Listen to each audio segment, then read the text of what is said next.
Hey, Roadrunners, Mr. Conrad here again. So I'm going to keep reading Harry Potter, Book 1 to you guys right now. And I'm going to read Chapter 3 called The Letters from No One. I hope you enjoy it. The escape of the Brazilian boa constrictor earned Harry his longest ever punishment. By the time he was allowed out of his cupboard again, the summer holidays had started, and Dudley had already broken his new video camera, crashed his remote control airplane, and, first time out on his racing bike, knocked down poor old Mrs. Figg as she crossed Privet Drive on her crutches. Harry was glad school was over, but there was no escaping Dudley's gang, who visited the house every single day. Piers, Dennis, Malcolm, and Gordon were all big and stupid, but as Dudley was the biggest and stupidest of the lot, he was the leader. The rest of them were all quite happy to join in Dudley's favorite sport, Harry hunting. This was why Harry spent as much time as possible out of the house, wandering around and thinking about the end of the holidays, where he could see a tiny ray of hope. When September came, he would be going off to secondary school, and for the first time in his life, he wouldn't be with Dudley. Dudley had been accepted at Uncle Vernon's old private school, Smeltings. Piers Polkiss was going there too. Harry, on the other hand, was going to Stonewall High, the local public school. Dudley thought this was very funny. "They stuff people's heads down the toilet the first day at Stonewall," he told Harry. "Want to come upstairs and practice?" "No, thanks," said Harry. "The poor toilets never had anything as horrible as your head down it. It might get sick." Then he ran before Dudley could work out what he'd said. One day in July, Aunt Petunia took Dudley to London to buy his Smeltings uniform, leaving Harry at Mrs. Figg's. Mrs. Figg's wasn't as bad as usual. It turned out she'd broken her leg tripping over one of her cats, and she didn't seem quite as fond of them as before. She let Harry watch television and gave him a bit of chocolate cake that tasted as though she'd had it for several years. That evening, Dudley paraded around the living room for the family in his brand new uniform. Smelting's boys wore maroon tailcoats, orange knickerbockers, and flat straw hats called boaters. They also carried knobbly sticks, used for hitting each other while the teachers weren't looking. This was supposed to be good training for later life. As he looked at Dudley in his new knickerbockers, Uncle Vernon said gruffly that it was the proudest moment of his life. Aunt Petunia burst into tears and said she couldn't believe it was her ickle Dudleykins.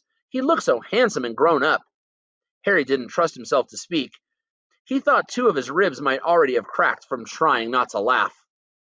There was a horrible smell in the kitchen the next morning when Harry went in for breakfast. It seemed to be coming from a large metal tub in the sink. He went to have a look.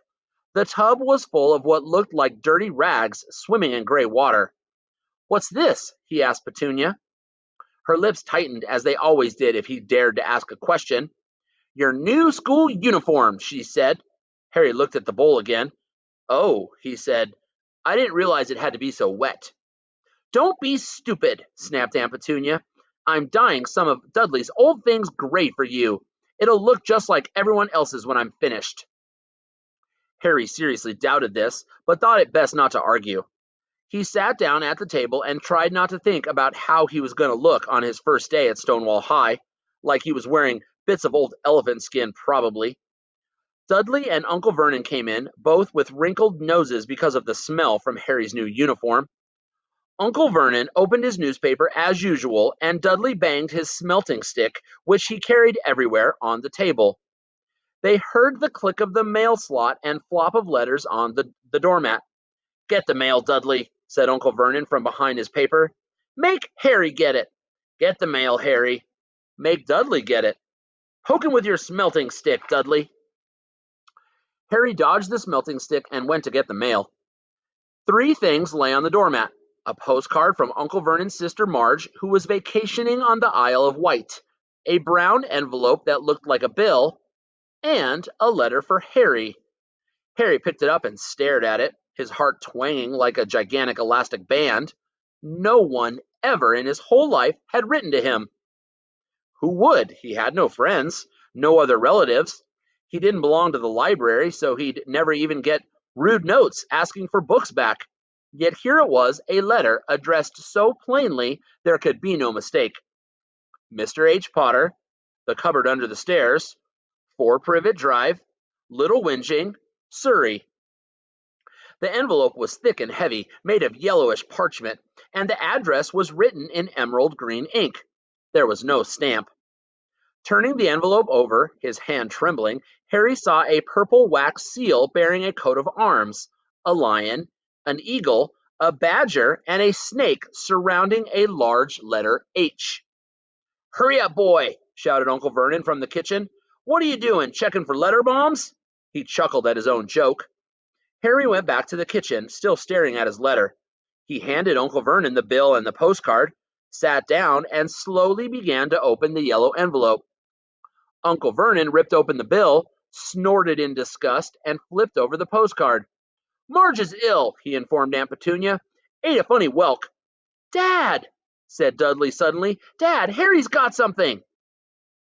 Harry was on the point of unfolding his letter, which was written on the same heavy parchment as the envelope, when it was jerked sharply out of his hand by Uncle Vernon. "That's mine," said Harry, trying to snatch it back. "Who'd be writing to you?" sneered Uncle Vernon, shaking the letter open with one hand and glancing at it. His face went from red to green faster than a set of traffic lights. And it didn't stop there. Within seconds, it was the grayish white of old porridge. "Petunia!" he gasped. Dudley tried to grab the letter to read it, but Uncle Vernon held it high out of his reach. Aunt Petunia took it curiously and read the first line. For a moment, it looked as though she might faint. She clutched her throat and made a choking noise. "Vernon! Oh, my goodness! Vernon!" They stared at each other, seeming to have forgotten that Harry and Dudley were still in the room. Dudley wasn't used to being ignored. He gave his father a sharp tap on the head with his smelting stick. "I want to read that letter," he said loudly. "I want to read it," said Harry furiously, "as it's mine." "Get out, both of you," croaked Uncle Vernon, stuffing the letter back into its envelope. Harry didn't move. "I want my letter," he shouted. "Let me see it," demanded Dudley. "Out!" roared Uncle Vernon, and he took both Harry and Dudley by the scruffs of their necks and threw them into the hall, slamming the kitchen door behind them. Harry and Dudley promptly had a furious but silent fight over who would listen at the keyhole. Dudley won, so Harry, his glasses dangling from one ear, lay flat on his stomach to listen at the crack between door and floor. "Vernon," Aunt Petunia was saying in a quivering voice, "look at the address. How could they possibly know where he sleeps?" "You don't think they're watching the house?" "Watching, spying, might be following us," muttered Uncle Vernon wildly. "But what should we do, Vernon? Should we write back? Tell them we don't want—" Harry could see Uncle Vernon's shiny black shoes pacing up and down the kitchen. "No," he said finally. "No, we'll ignore it. If they don't get an answer, yes, that's best. We won't do anything. But I'm not having one in the house, Petunia. Didn't we swear when we took him in we'd stamp out that dangerous nonsense?" That evening, when he got back from work, Uncle Vernon did something he'd never done before. He visited Harry in his cupboard. "Where's my letter?" said Harry the moment Uncle Vernon had squeezed through the door. "Who's writing to me?" No one. It was addressed to you by mistake," said Uncle Vernon shortly. "I have burned it." "It was not a mistake," said Harry angrily. "It had my cupboard on it." "Silence!" yelled Uncle Vernon, and a couple of spiders fell from the ceiling. He took a few deep breaths and then forced his face into a smile, which looked quite painful. Uh, yes, Harry, about this cupboard. Your aunt and I have been thinking. You're really getting a bit big for it. We think it might be nice if you moved into Dudley's second bedroom." "Why?" asked Harry. "Don't ask questions," snapped his uncle. "Take this stuff upstairs now." The Dursleys' house had 4 bedrooms, one for Uncle Vernon and Aunt Petunia, one for visitors, usually Uncle Vernon's sister Marge, one where Dudley slept, and one where Dudley kept all the toys and things that wouldn't fit into his first bedroom. It only took Harry one trip upstairs to move everything he owned from the cupboard to this room. He sat down on the bed and stared around him. Nearly everything in here was broken. The month-old video camera was lying on top of a small, working tank Dudley had once driven over the next-door neighbor's dog. In the corner was Dudley's first ever television set, which he'd put his fist through when his favorite program had been canceled. There was a large bird cage, which had once held a parrot that Dudley had swapped at school for a real air rifle, which was up on a shelf with the end all bent because Dudley had sat on it. Other shelves were full of books. They were the only things in the room that looked as though they'd never been touched. From downstairs came the sound of Dudley bawling at his mother. "I don't want him in there. I need that room. Make him get out." Harry sighed and stretched out on the bed. Yesterday, he'd have given anything to be up here. Today, he'd rather be back in his cupboard with that letter than up here without it. Next morning at breakfast, everyone was rather quiet. Dudley was in shock. He'd screamed, whacked his father with the smelting stick, been sick on purpose, kicked his mother, and thrown his tortoise through the greenhouse roof, and he still didn't have his room back. Harry was thinking about this time yesterday and bitterly wishing he'd opened the letter in the hall. Uncle Vernon and Aunt Petunia kept looking at each other darkly. When the mail arrived, Uncle Vernon, who seemed to be trying to be nice to Harry, made Dudley go and get it. They heard him banging things with his smelting stick all the way down the hall, and then he shouted, "There's another one! Mr. H. Potter, the smallest bedroom, 4 Privet Drive." With a strangled cry, Uncle Vernon leapt from his seat and ran down the hall, Harry right behind him. Uncle Vernon had to wrestle Dudley to the ground to get the letter from him, which was made difficult by the fact that Harry had grabbed Uncle Vernon around the neck from behind. After a minute of confused fighting, in which everyone got hit a lot by the smelting stick, Uncle Vernon straightened up, gasping for breath, with Harry's letter clutched in his hand. "Go to your cupboard, I mean your bedroom," he wheezed at Harry. "Dudley, go! Just go!" Harry walked around and around his new room. Someone knew he had moved out of his cupboard, and they seemed to know he hadn't received his first letter. Surely that meant they'd try again, and this time he'd make sure they didn't fail. He had a plan. The repaired alarm clock rang at 6 o'clock the next morning. Harry turned it off quickly and dressed silently. He mustn't wake the Dursleys. He stole downstairs without turning on any of the lights. He was going to wait for the postman on the corner of Privet Drive and get the letters for number 4 first. His heart hammered as he crept across the dark hall toward the front door. Ah! Harry leapt into the air. He'd trodden on something big and squashy on the doormat, something alive. Lights clicked on upstairs, and to his horror, Harry realized that the big squashy something had been his uncle's face. Uncle Vernon had been lying at the foot of the front door in a sleeping bag, clearly making sure that Harry didn't do exactly what he'd been trying to do. He shouted at Harry for about half an hour and then told him to go and make a cup of tea. Harry shuffled miserably off into the kitchen, and by the time he got back, the mail had arrived, right into Uncle Vernon's lap. Harry could see 3 more letters addressed in green ink. "I want," he began, but Uncle Vernon was tearing the letters into pieces before his eyes. Uncle Vernon didn't go to work that day. He stayed at home and nailed up the mail slot.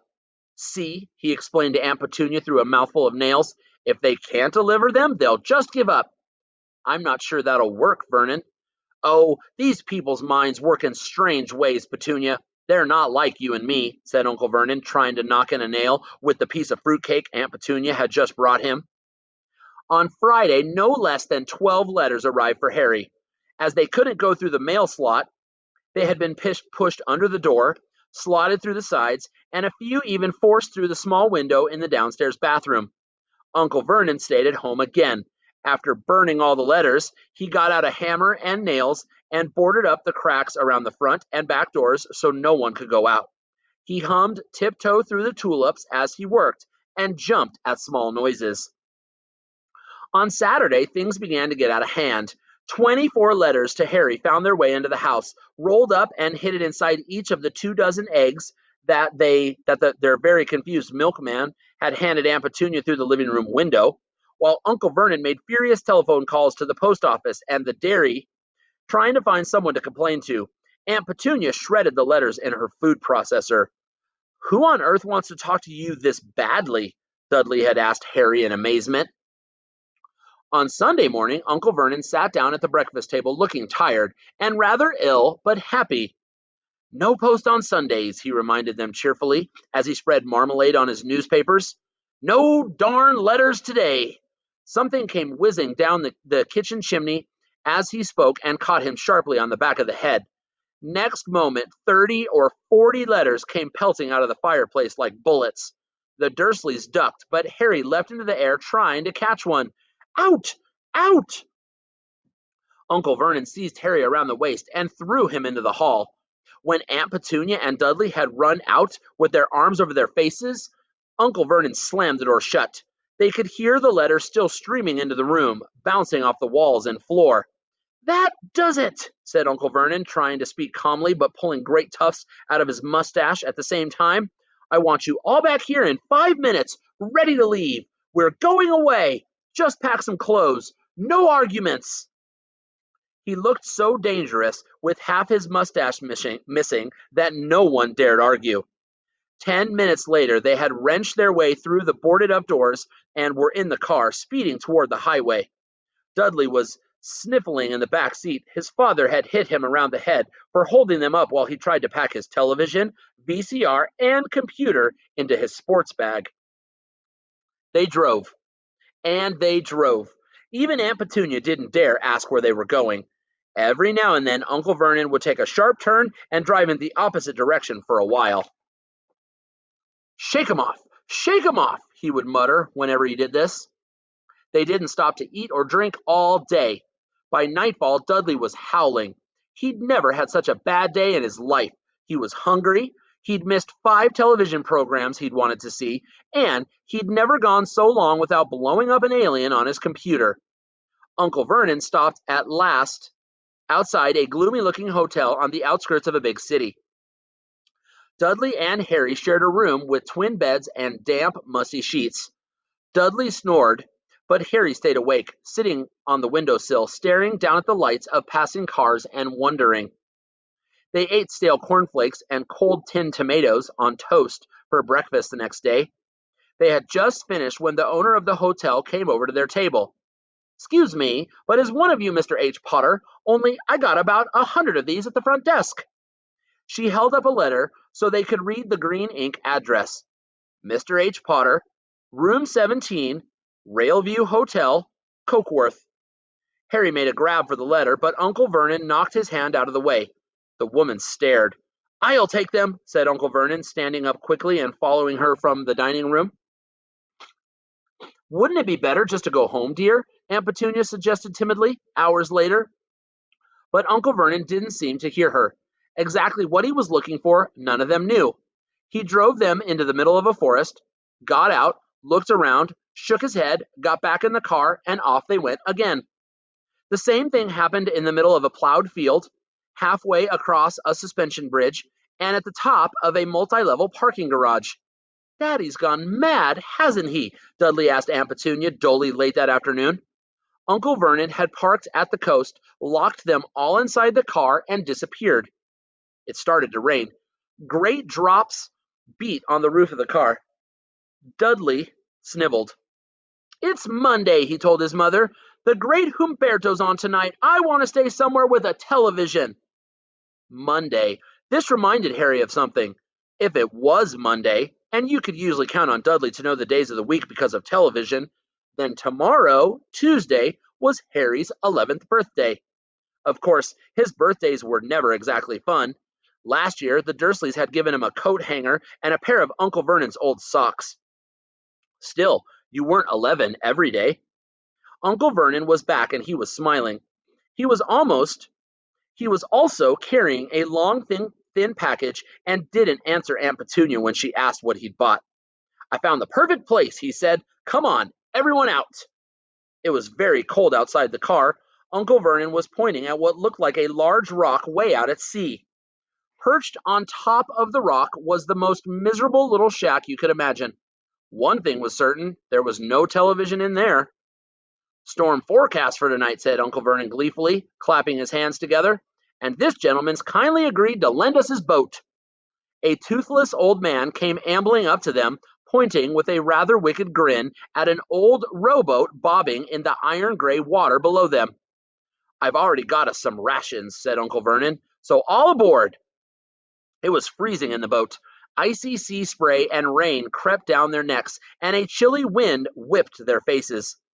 After what seemed like hours, they reached the rock, where Uncle Vernon, slipping and sliding, led the way to the broken-down house.